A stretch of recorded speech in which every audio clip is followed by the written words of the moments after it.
Bueno, entonces nosotros la semana pasada estuvimos hablando acerca del libro de Levítico, de qué es lo que se trataba, los temas principales y algo que no mencionamos que es importante, yo creo, es que ese libro menciona las fiestas o da instrucciones acerca de las fiestas del Señor.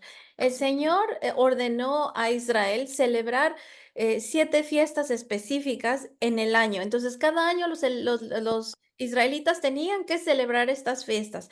Lo que es importante de estas celebraciones es que tienen una connotación profética. Porque, fíjense, por ejemplo, tienen la fiesta de la Pascua, la fiesta de los panes sin levadura, la fiesta de las primicias o de los primeros frutos, después viene la fiesta de Pentecostés, después la fiesta de las trompetas comienza, después el día de la expiación, después se celebra la fiesta de los tabernáculos.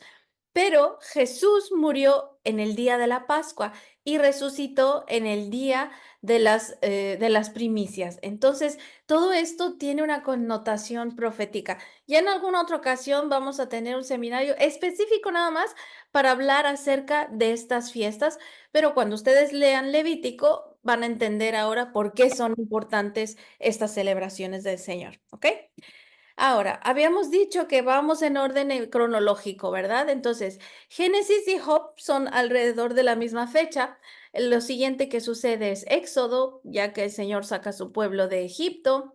El libro de Levítico, que es donde estuvimos viendo todo lo que tienen las instrucciones del tabernáculo, de los sacerdotes, de estas fiestas que hablamos ahora. Y el siguiente libro que sigue en orden cronológico es el libro de Números. Y a muy grandes rasgos es lo que vamos a estudiar esta noche, ¿vale? Para que se den una idea, porque yo creo que es importante tener un poquito de entendimiento acerca de los lugares, porque en la Biblia, cuando ustedes lean, van a ver muchos lugares, nombres de lugares que están tan lejos de Latinoamérica que para nosotros quizá eran muy extraños o no teníamos ni idea. Ahora yo, gracias a Dios, tengo la oportunidad de vivir en Turquía. Yo vivo aquí en Estambul, aquí. Y entonces, acá está Israel, ¿ok? Y vamos a ver un poco general los lugares que se mencionan en la Biblia en estos 5 primeros libros del Pentateuco.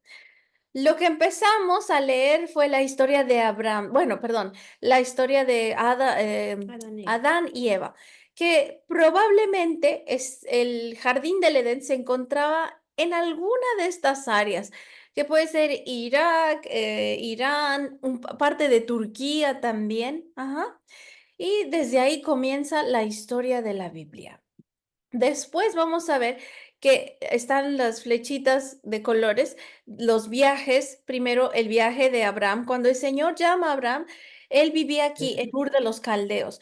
Y entonces cuando lo llama el Señor, le dije, vete a la tierra que yo te voy a mostrar. Quería que se fuera, pues obviamente a lo que es ahora Israel. Y entonces a la tierra de Canaán, antes. Y él se va, pasa por Padán Aram, se queda en Aram un tiempo, recuerdan, después se va otra vez y después cuando hay la hambruna se va a Gosén, se va a Egipto y luego se vuelve a regresar, ¿ok? Después los viajes de Isaac, aquí están, los viajes de Jacob, que están en verde, igual, y las cafés son las rutas principales de aquellas épocas, eran rutas comerciales generalmente, ¿ok? Entonces ahora sí ya tienen una idea de dónde andaban estos personajes. Cuando el Señor llama a Israel que salga de Egipto, ellos estaban aquí, ¿ok?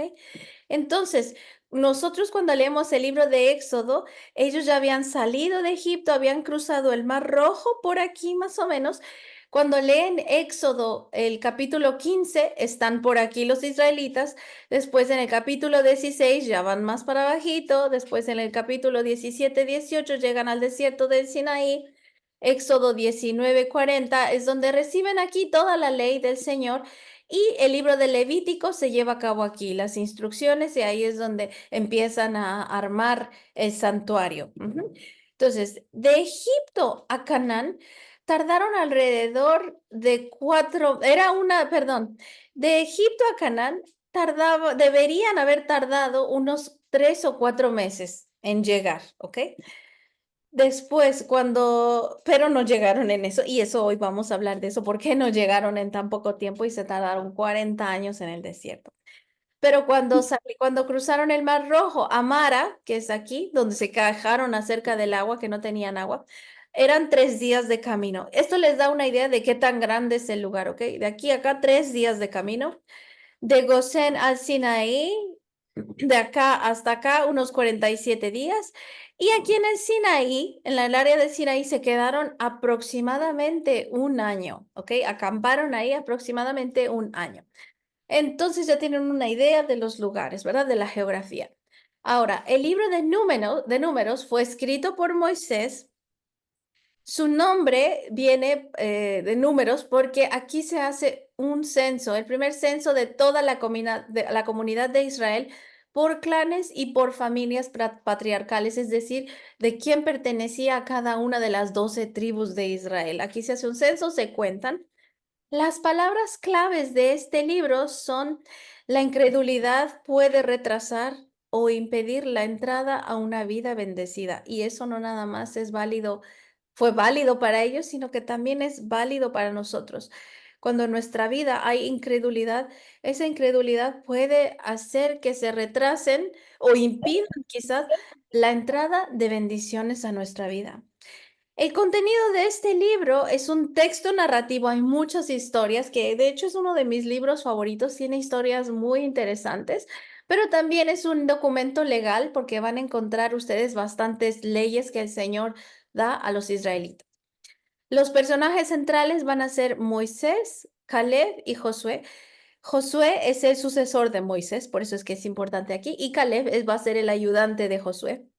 Y el tema principal, aquí vamos a leer mucho acerca de las quejas de los israelitas y su menosprecio al Señor y cuáles fueron las consecuencias de esto. Ahora, habíamos dicho que esto eran los viajes de Israel. Y números, cuando leemos el libro de números, del capítulo 1 al 10, lo van a encontrar en esta área. Después, números, capítulos 11 y 12 ya van caminando más para arriba, ya se van acercando a la tierra prometida. Después, números 13, llegan aquí los israelitas y aquí empiezan a dar vueltas por el desierto. Números 14 y 32, números 33 al 36, cuando ya están a punto de cruzar hacia la tierra prometida. ¿Ok? Entonces, cuando ustedes lean números, ya tienen una idea de cómo iban viajando. ¿Ok? Ven aquí estos círculos, es cuando el Señor los tuvo ahí 40 años dando vueltas en el desierto para llegar hasta acá. Ahora, de los capítulos 1 al 5 se hace el primer censo. Ustedes van a leer un montón de nombres y quizá pareciera aburrido, pero algunos, la mayoría de los nombres, no, la mayoría no, yo creo que todos los nombres en hebreo tienen un significado. Y si el Señor nos da todos los nombres, es por alguna razón. Muchas veces cuando leemos el significado de los nombres nos damos cuenta que tenemos un entendimiento espíritus, de espíritus tanto como espíritus buenos como espíritus malos, y eso nos ayuda mucho a la guerra espiritual, que hablaremos de eso en otra ocasión, pero son importantes los nombres, ¿ok? No crean que es aburrido leerlos así.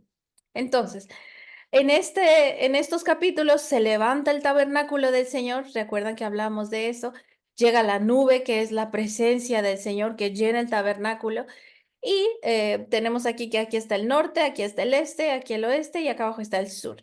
Y el campamento se alineó de la siguiente manera. Aquí enfrente de la entrada al tabernáculo estaba la tribu de Judá, después estaba la de Isaacar, después estaba la de Zabulón, luego la de Aser, luego la de Dan, luego la de Neftalí. Acá estaba la tribu de Benjamín, la tribu de Efraín, la tribu de Manasés, la tribu de Gad, la tribu de Rubén, la tribu de Simeón, y alrededor del tabernáculo se encontraba la tribu de Leví, los levitas, que eran quienes se encargaban de los servicios y de cargar y de poner el tabernáculo. Ajá. Ahora, en el libro de Números vamos a encontrar leyes y rituales. Vamos a encontrar la celebración de la segunda Pascua, y se llama segunda Pascua porque ya era el segundo año que ellos estaban fuera de Egipto. La nube sobre el santuario y el campamento empieza a caminar. pero también vamos a encontrar a partir del libro 11 un montón de quejas del pueblo, especialmente por la comida. Y la primera queja es acerca de las codornices. Ellos tienen ganas de comer hambre y aquí el Señor se enfada con ellos, se enciende su ira y muchas personas terminan muertas y se le llama ahí la muerte del pueblo glotón, ¿ok? Es lo que se van a encontrar en el capítulo 11. Ahora, otra cosa que es importante en este libro fue el informe de los exploradores. Cuando el Señor ordenó a Moisés que fueran a explorar la tierra de Canaán, mandó a un líder de cada tribu, ajá, para que fueran y vieran qué bonita era la tierra, las cosas que el Señor les había prometido, cómo iba a ser, por dónde iban a entrar, etcétera. Pero la mayoría de la gente trajo un informe bastante desanimador para las personas. Vamos a leer números 13, 30, 33. Dice así. Caleb hizo callar al pueblo ante Moisés y dijo, subamos a conquistar esa tierra. Estoy segura de que podemos hacerlo. Pero los que habitan ahí perdón. Pero los que habían ido con él respondieron, no podremos combatir contra esa gente, son más fuertes que nosotros. Y comenzaron a esparcir entre los israelitas falsos rumores acerca de la tierra que habían explorado. Decían, la tierra que hemos explorado se traga a sus habitantes y los hombres que allí vimos son enormes. Hasta vimos anaquitas. Comparados con ellos parecíamos langostas y así nos veían ellos a nosotros. Luego, aquí vemos que ellos esparcieron estos falsos rumores porque no era verdad la manera en la que ellos habían descrito esa tierra. Y lo que hicieron fue desanimar a las personas para que no fueran a tomar posesión de esa tierra, porque recuerden que en esa tierra prometida había gente viviendo, había naciones, pero eran naciones perversas, eran naciones malvadas que Dios quería quitar para darles la tierra a ellos. Ahora, en Números 14, 1, 4 dice así, aquella noche toda la comunidad israelita se puso a gritar y a llorar en sus murmuraciones contra Moisés y Aarón. La comunidad decía, ¿cómo quisiéramos haber muerto en Egipto? Más nos valdría morir en este desierto. ¿Para qué nos ha traído el Señor a esta tierra?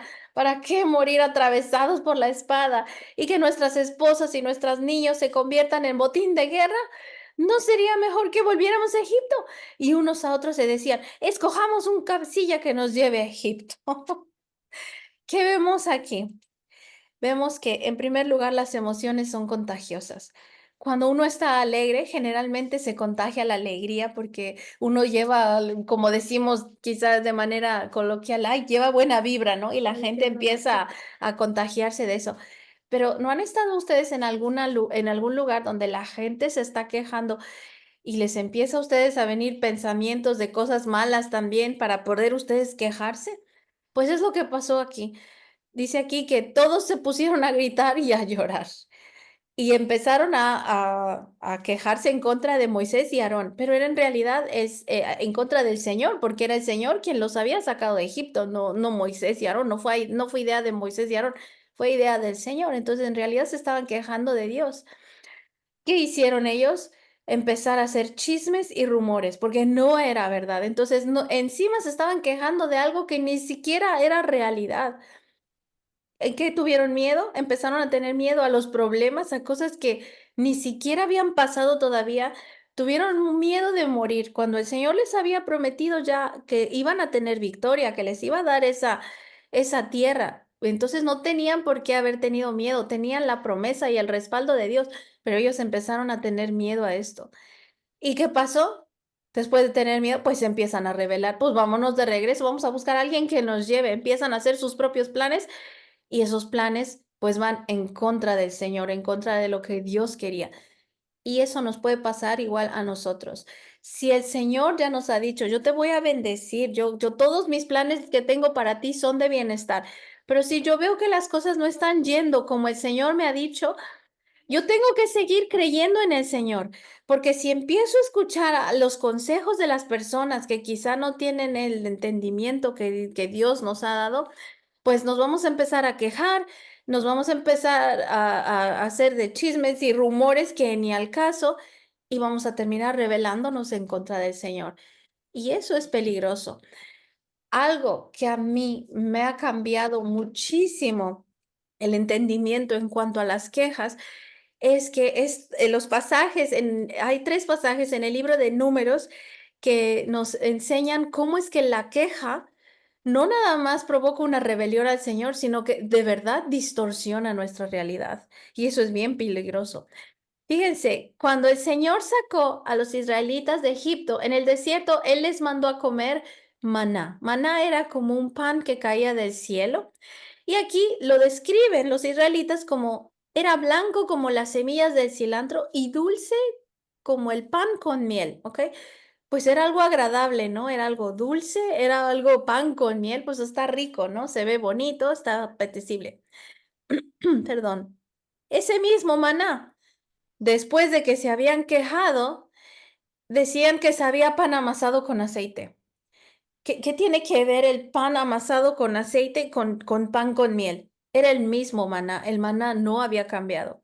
Y más adelante, después de más quejas, fíjense cómo dicen ellos, detestamos este alimento tan miserable, al grado de despreciar lo que el Señor les había dicho.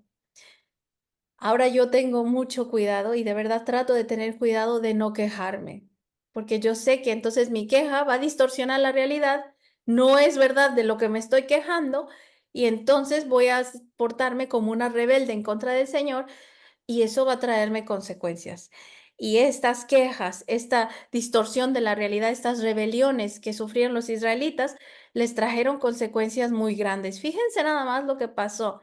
Números 14, 32, 35 dice, pero los cadáveres de todos ustedes quedarán tirados en este desierto. Durante 40 años, los hijos de ustedes andarán errantes por el desierto. Cargarán con esta infidelidad hasta que el último de ustedes caiga muerto en el desierto. La exploración del país duró 40 días, así que ustedes sufrirán un año por cada día. 40 años llevarán a cuestas su maldad y sabrán lo que es tenerme por enemigo. Yo soy el Señor y cumpliré al pie de la letra todo lo que anuncié contra esta perversa comunidad que se atrevió a desafiarme. En este desierto perecerán, morirán aquí mismo. Y esta es la razón por la que los israelitas tardaron 40 años en el desierto. Podían haber estado ahí un mes, un poquito más de un mes, pero por esa rebelión que significa no haber tenido confianza al Señor, por eso es que el Señor no les permitió llegar a la tierra prometida. Esto debe ser una enseñanza para nosotros. Si el Señor permite que hayan cosas en nuestra vida, es porque tiene un propósito. No es para hacernos mal, es para hacernos fuerte en nuestra fe, es para que nosotros podamos crecer espiritualmente, conocerlo en diferentes facetas de Él mismo. Porque ¿cómo voy a conocer yo a Dios como proveedor si no tengo necesidad? ¿Cómo lo voy a conocer como el príncipe de paz si toda la vida estoy feliz y no tengo ningún problema? ¿Cómo lo voy a conocer como el compasivo si yo no encuentro a alguien a quien perdonar también o que él me perdone, verdad? Entonces, Dios tiene un propósito para todo y es para hacernos como Jesús, hacer nuestro carácter como el de Jesús. Pero si yo me rebelo y le digo, ay, es que porque yo, y es que mira, todo me pasa, y ya hemos hablado antes acerca de las quejas y de lo que la boca puede causar, ¿cierto? Ahora, en los versículos 36 y 38 dice, los hombres que Moisés había enviado a explorar el país fueron los que, al volver, difundieron la falsa información de que la tierra era mala. Con esto hicieron que toda la comunidad murmurara.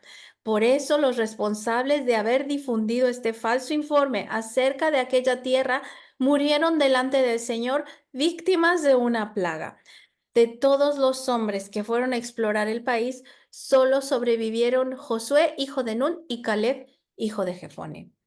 Entonces, los únicos que no se quejaron, los únicos que querían obedecer, eran Josué y Caleb. Por eso es que ellos fueron los que no se murieron. De toda esa generación, todos perecieron en el desierto y es la razón por la que el Señor los tuvo rondando 40 años. Esto también nos dice que el Señor a veces nos va a poner en procesos difíciles, pero nosotros somos los que decidimos cuánto tiempo nos quedamos en ese proceso. O salimos victoriosos obedeciendo al Señor de la manera rápida como Él lo planea, o si nos quejamos, si no queremos hacerle caso, nos rebelamos, pues vamos a estar dando vueltas en la misma situación. Hay personas que no salen del mismo problema y tienen años con el mismo problema, años y se siguen quejando y no salen de ahí precisamente porque se quejan, precisamente porque se rebelan en contra del pues, de los mandamientos y decisiones del Señor, ¿ok? Entonces podemos decir que este libro de Números nos enseña que la incredulidad, la queja y la rebeldía en realidad impiden la entrada a una vida bendecida. Ellos no pudieron entrar a la tierra prometida. Que no nos pase a nosotros. Confiemos en los planes del Señor, que sepamos que todo lo bueno o malo es para nuestro bien, porque Él lo ha prometido. La Biblia dice que todo es para el bien de quienes, todo funciona para el bien de los que lo aman. Amén. Ahora, las quejas distorsionan nuestra visión de la realidad, que eso no se les olvide. Jamás nos quejemos. Vamos a tratar de cambiar la queja por una alabanza, por un agradecimiento y ver lo que sí va bien, darle gracias al Señor por lo que sí va bien y darle gracias también por lo que está yendo mal, porque aunque no entendamos en el momento, el Señor tiene un plan y el día de mañana vamos a entenderlo y entonces daremos doble agradecimiento al Señor. Las quejas son el resultado del menosprecio al Señor. El Señor una queja la ve como me están menospreciando, no me tienen confianza, están siendo infieles a mí. Entonces, demostrémosle nuestro amor al Señor no quejándonos. El Señor aquí quería transformar la mentalidad de los israelitas de esclavos a ser libres, pero ellos no entendían lo que el Señor estaba haciendo con ellos. Ese proceso pudo haber durado entre 3 o 4 meses, sin embargo, por su desobediencia e incredulidad, tardaron 40 años. Amén. Entonces vamos a orar y pedirle al Señor que no nos pase eso, que nos haga fieles, que nos haga obedientes, que nos haga agradecidos y que no nos permita quejarnos, que bendiga nuestra boca para que de ella no salga ni una sola queja, sino al contrario, alabanza y agradecimiento, confiando en que sus planes son de bienestar y no de calamidad para nosotros. Amén.